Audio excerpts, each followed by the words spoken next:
men declaring prophecy throughout the four corners of the earth right now in this very day and age? Was not Isaiah a prophet pushing forth prophecy? Jeremiah, Ezekiel, Jonah, all these different prophets, Daniel, pushing forth all these prophecies. Do you not think that they're doing the same thing today? When the scriptures tell you that the spirit of the prophets are subject unto the prophets. These men are back today in this day and age because guess what? The Lord's about to fulfill these prophecies. So they got to be brought to the forefront. And on top of that, as you mentioned earlier, the same things that were hid from generation to generation are now made manifest by his saints, the prophets. Meaning what? That them same men that it's talking about is teaching of those same prophecies and bringing light to it, man. And you see it coming to pass. It's right in front of you. It's coming to pass right before you, man. Right before all of us. Leaders of the people by their counsels and by their knowledge of learning meet for the people, wise and eloquent in their instructions. Very, very thorough, edifying. You know, bringing out precept upon precept, line upon line, here a little, there a little, and just straight up supping in the spirit, man.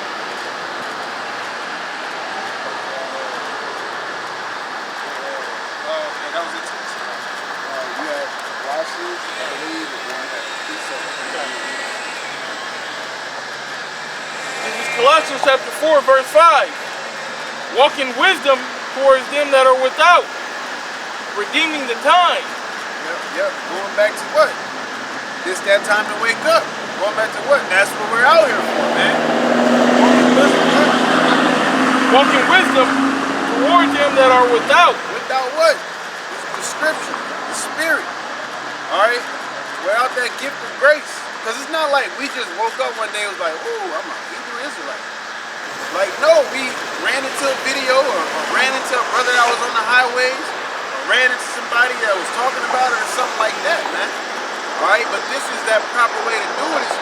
Like he said, go on the highways and the hedges, man. Alright? Yeah, you're gonna make videos in your own, your own home, and those are your sit-down videos. You still gotta hit the highways, in season and out of season.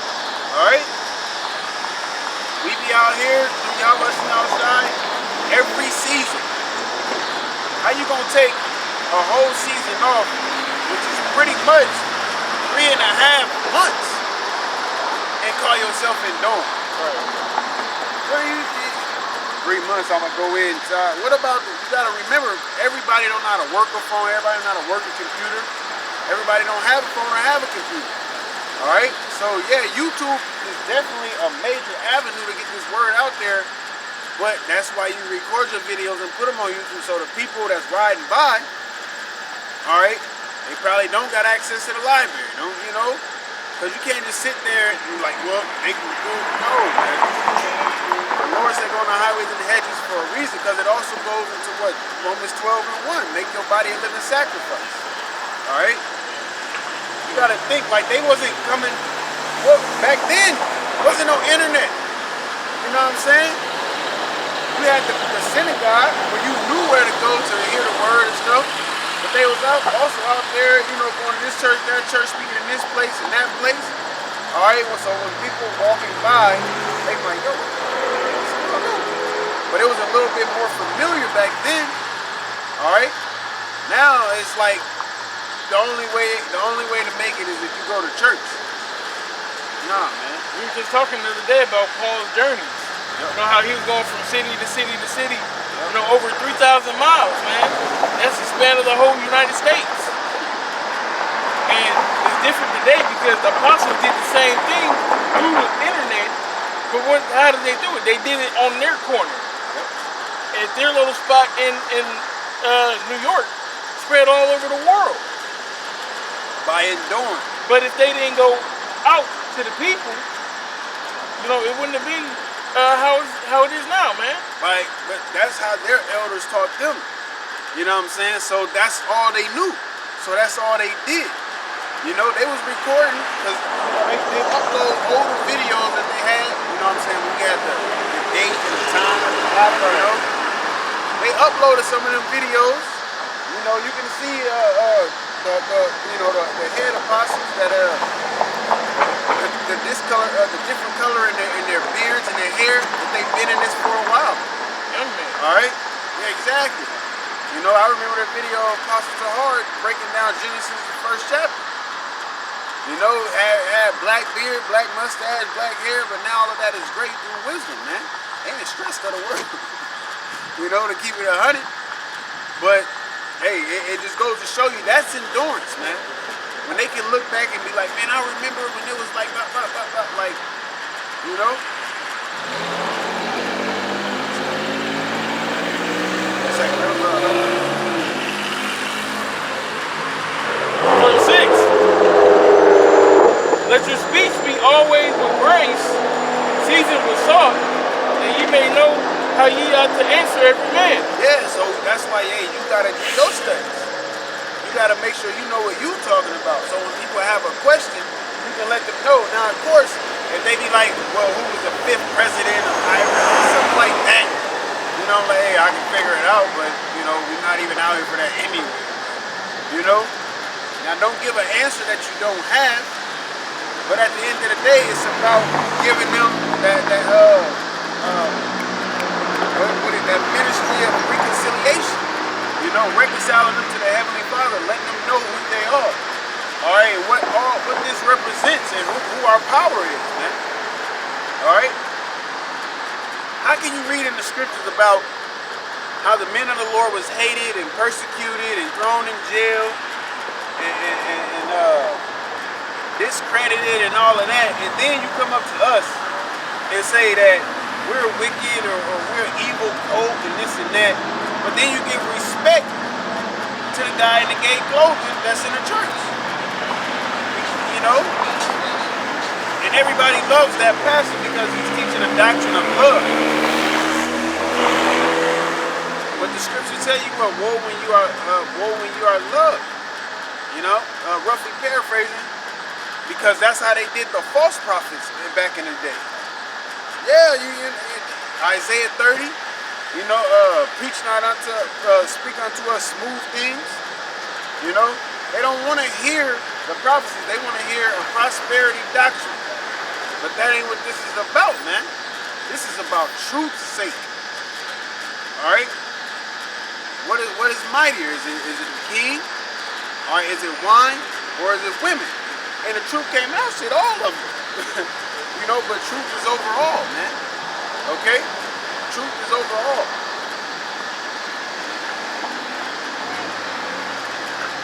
First, It's Isaiah chapter 30 and verse 20. It says, and though the Lord give you the bread of adversity and the water of affliction, yet shall not thy teachers be removed into a corner anymore, but thine eyes shall see thy teachers. Yeah, not just on the screen, but actually see thy teachers, man. All right? That's why you got brothers that fly to this place and that place, you know, spreading the gospel, fellowshipping, all right? Through the grace of YAHAWASHI, we actually had the ability to meet the apostles in person, man. But we would not never known who these guys was, so not saying that they nobody, but I'm saying it like that, like, because people don't look, we look at them like, yo, like, you that dude type deal, you know, but we wouldn't have never known of them had the Lord not brought us into this truth, man. Like, I would feel horrible knowing after the fact that this truth was out there and I disrespected the men that the Lord has set up. And that's why it said people gonna wake up to everlasting shame, man. yeah. They gonna be like, yo, hey, Salaki. You know, it's gonna be a lot of Salakis in the kingdom, man.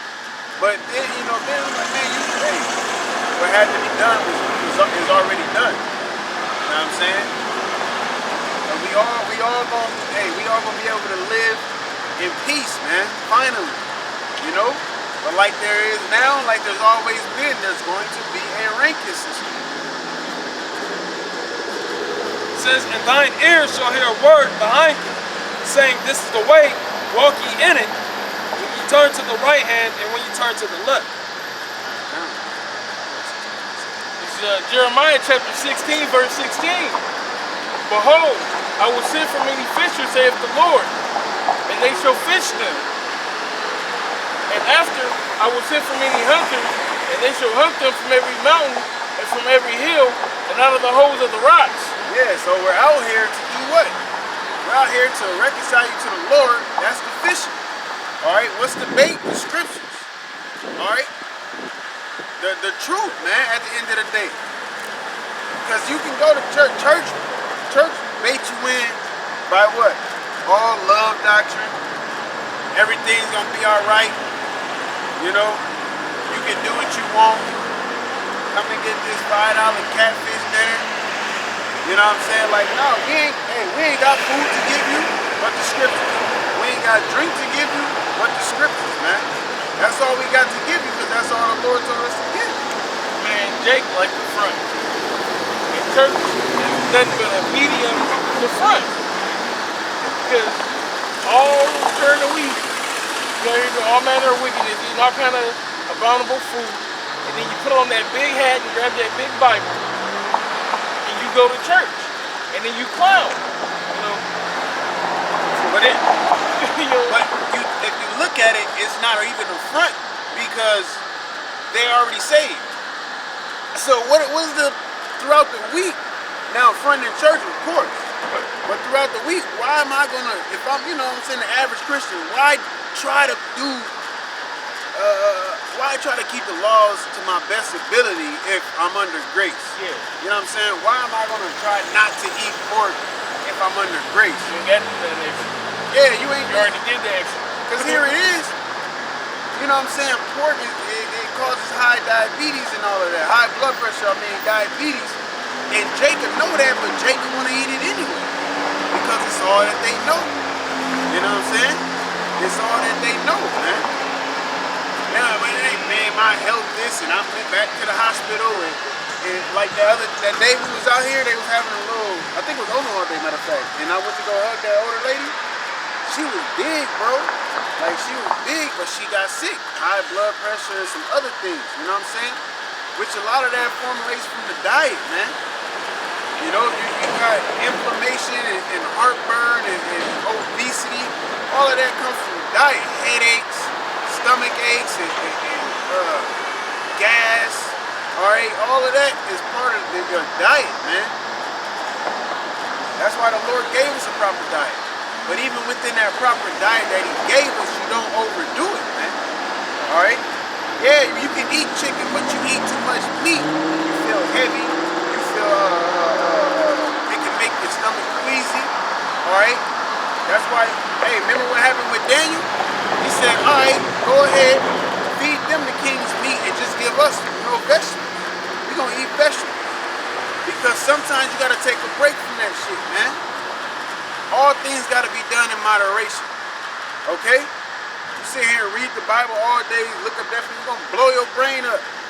You go to work all day, every day, you're gonna pass the fuck out one day. Like, everything has to be done in moderation. You gotta have a balance of things, man.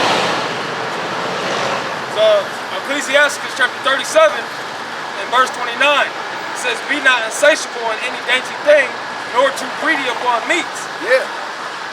For excess of meats bringeth sickness, and surfeiting will turn into choke." Yeah, yep. Be all angry and shit, you know?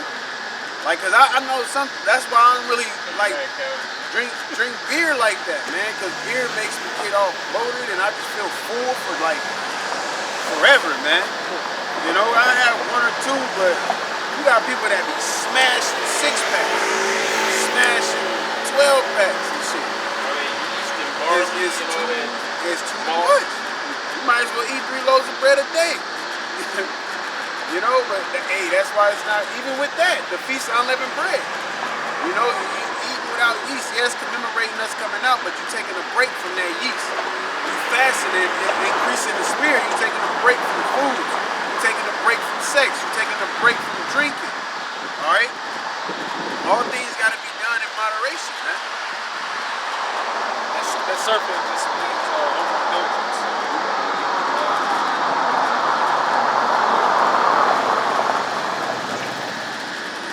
This is the book of 1 Corinthians, chapter 7 and verse 31. It says, and they that use this world is not abusing it, but the fashion of this world passes away.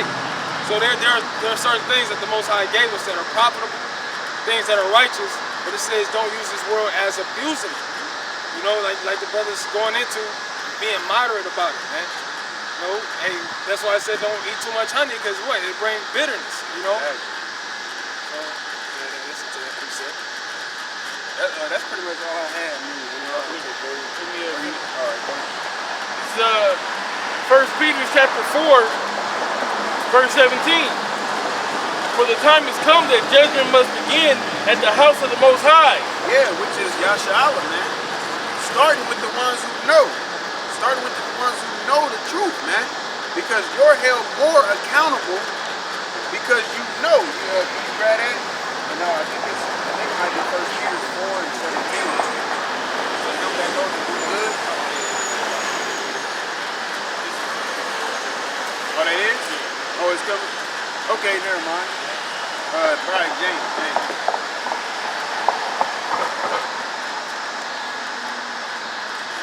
No, that's... Oh, I thought he had it. This is the book of James.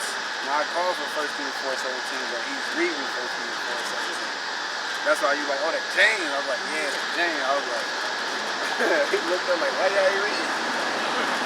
This is the book of James, chapter 1 and chapter 4 and verse 17. It says, therefore to him that knoweth to do good and doeth it not, to him it is sin. Yeah, to him it is sin.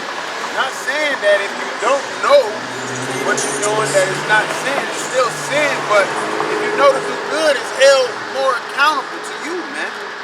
Alright? That's what Romans was all about. Well, how is it fair that the uncircumcision do good, but it ain't held accounted to them? But the ones who are circumcised, you know what I'm saying?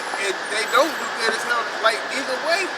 You know, if you don't know the right way to do it, to keep the Bible, I would say, if you just do it because it's just part of your instinct, hey, it's shit. You know what I'm saying? But you're held more accountable when you know to do good and you don't do it. It's like the two sons. And he said, hey man, go do this. Man, nah. Hey, go do this. I got you, Dad. And he didn't go do it, but he went to go do it even though he said he didn't. He wasn't going to, man. Alright? It's worse for him because he said I'm going to and he didn't do it. It's just like you coming into this truth, man. It's like, I'm about to serve you. I'm going to endure. I'm going to teach. I'm going to go on the highway. I'm going to preach your word. Alright? I'm going to let the people know it is all kinds of stuff. Yeah. You know? And so you're held more accountable when you know, as the scripture said, to him it is sin. Alright?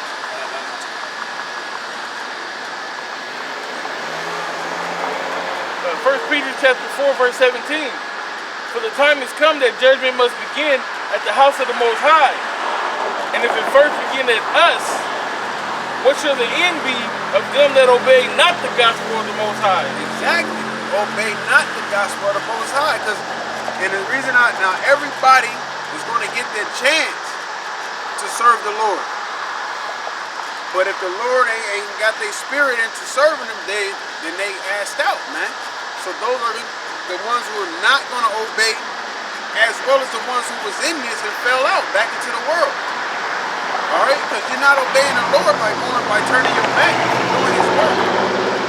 You know, like that's been on my spirit heavy lately. Is you already here, you might as well keep moving forward. You know what I'm saying, to your best ability. Because if you turn back, it gets worse. You know what I'm saying? It's like going across a bridge, you know what I'm saying? You're like, oh, this shit too scary. If you gotta go back, you're never going to get to where you're going. You already halfway there. Right. You know what I'm saying? You have to essentially finish your journey, but not finish the journey because you're going the same distance. I had seen a picture or something, and it had like two people digging. And then one of them, they were both digging and stuff, and one of them gave up. And And he was like this much away from it when the other one went all the way through, man. So you never know, you know what I'm saying? You never know when hey, that's why the Lord's coming as a thief in the night, so you don't know. Right? Because the day it tells you that in Matthew 24. The day that you decide to strike your fellow friends and go with the drunkards and back into the rioting and things, that's the day that the Lord's going to come, man.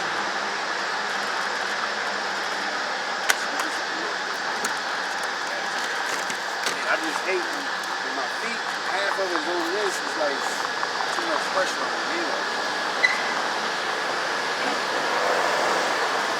And if the righteous scarcely be saved, where shall the ungodly and the sinner appear? Exactly. So the righteous is going to scarcely be saved.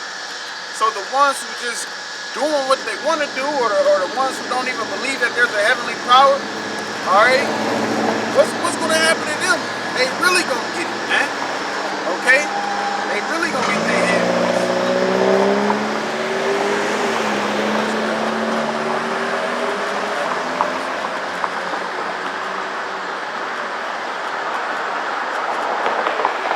So the book of Wisdom of Solomon, chapter 10 and verse 7. It says, of whose wickedness, even to this day, matter of fact, I'll go up to I'm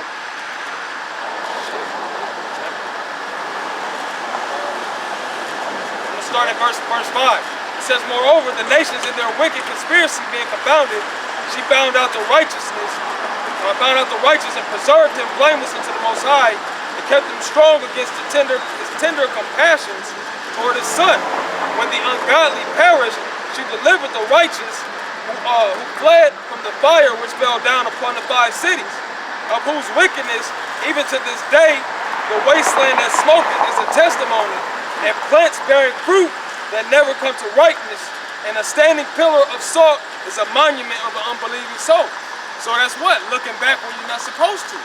You know, that's what he said. He said, don't look back until you reach the destination. Do not look back. And what happened with Lot's wife? She looked back. That was an example to us when it's, as the brother was going into, not looking back, man, not putting your hand back to the plow. You know? It was a sign of unbelief. A sign of God. Like the Lord. Sign of doubt. I'm going to destroy this city. Don't look back. I just got to see. Dude. What is it? Calcium chloride? What's salt? What's the NaCl? Yeah. Sodium chloride. Sodium chloride. Big ass pile of elements. Hey, because a perfect example is what the elder brother here always says.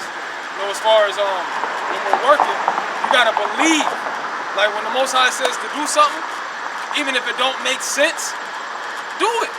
Because what? Then if you let that sense of doubt creep in, then you're gonna start falling into, well, I don't know. Well, maybe he didn't want me to do it like this.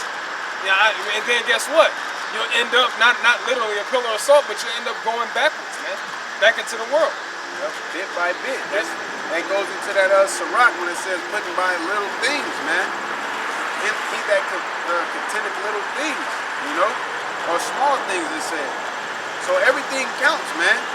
It's just like when boxers, just because you don't see niggas throwing haymakers all day don't mean ain't nobody boxing good. He's tagging him with that jab. You know? The jab, of course, is important, but it ain't nearly as exciting as a hook, you know what I'm saying? It's just like, you know? But them hooks be like,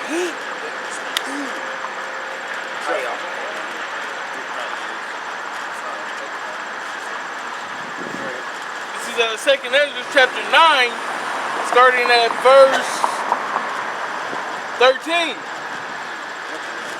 And therefore be thou not curious how the ungodly shall be punished, and when, but inquire how the righteous shall be saved, whose the world is, and for whom the world is created.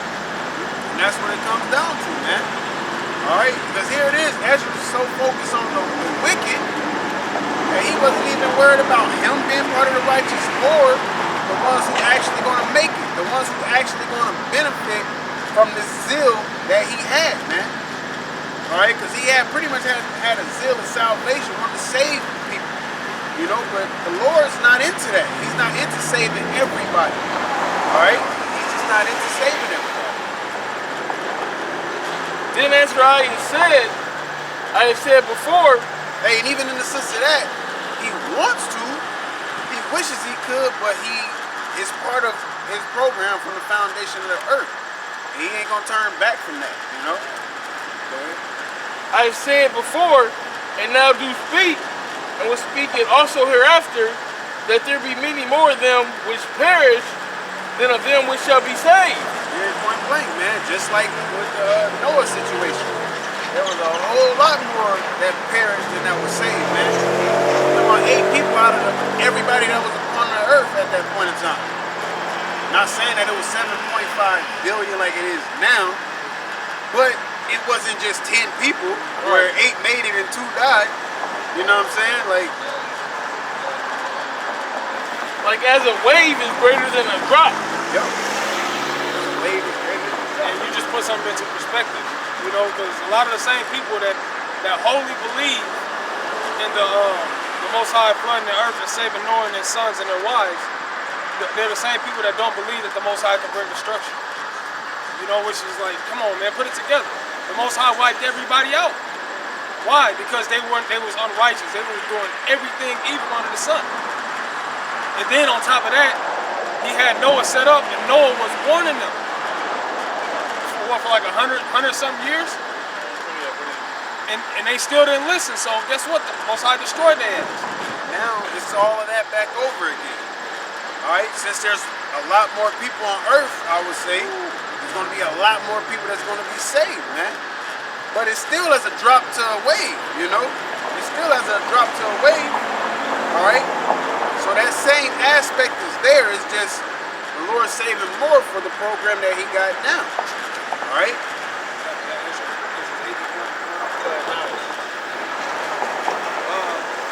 This is 2nd Ezra chapter 8 and verse 1. It says, and he answered me saying, the Most High hath made this world for many, but the world to come for few. I will tell thee Ezra, as when thou askest the earth, it shall say unto thee, that it giveth much load whereof earthen vessels are made, but little dust that gold cometh up. Even so is the course of this present world. There be many created, but few shall be saved. Straight to the point, man.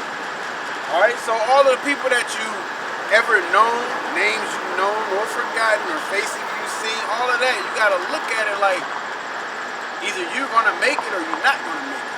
When you look in the mirror, either you're gonna make it or you're not gonna make it. Now, when you come into this, that's something that you accept. All right, because you can't be out here teaching that everybody's gonna make it, because it don't work like that. You can't be teaching that all nations is going to make it, because it don't work like that. This is not a personal calling that you're doing. You know what I'm saying? You're being called, or how the hell you going to call somebody?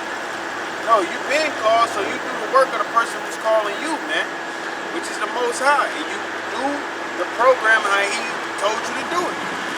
Because his wisdom is higher than ours. So you can't, that's what he was trying to tell Ezra. He's like, man, don't worry about them. Like, you know, you don't know what they did in the past, they past lives. You know what I'm saying? The people that you haven't met, you don't know. Like, you got serial killers around here. You got motherfucking all type of homosexuals. You got like, what, 20-something genders now? It's all confusion, man.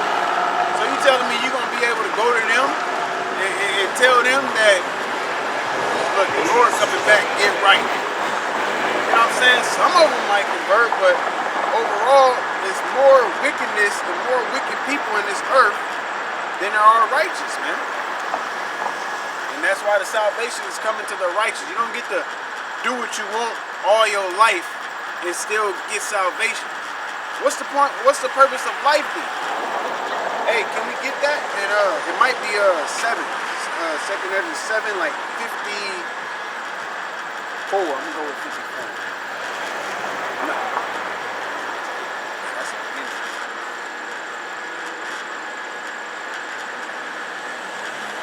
Working on places.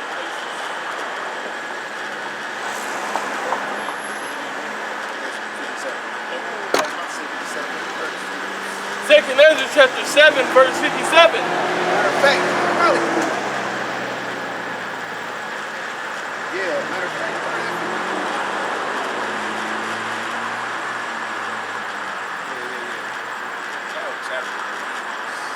Yeah.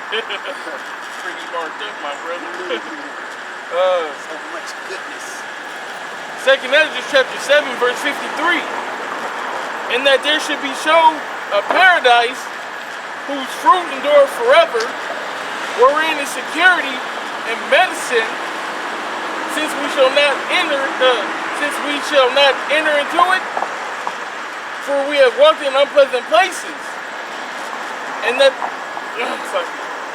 the faces of them which have used abstinence shall shine above the stars, whereas our faces shall be blacker than darkness.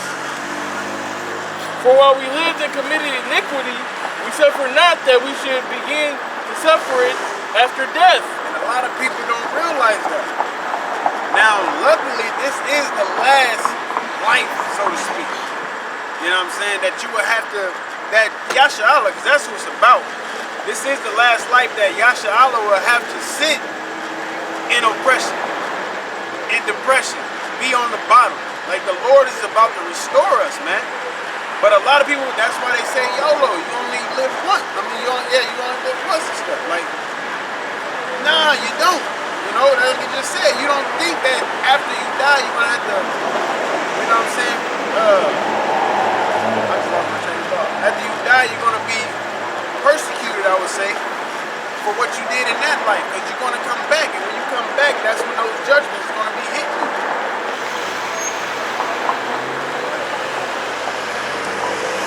Then answered he me and said, this is the condition of the battle. This is the condition of the battle.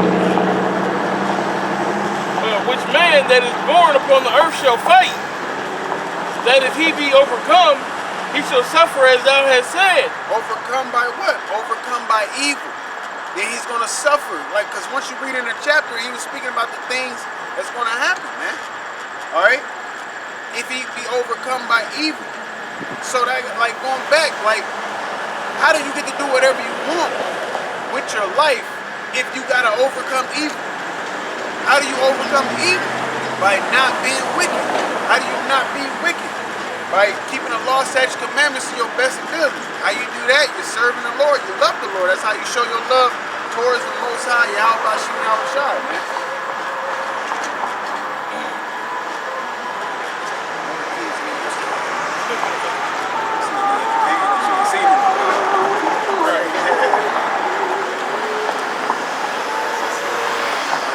Says, verse 57, then answered he me and said, this is the condition of the battle, which man that is born upon the earth shall fight, that if he be overcome,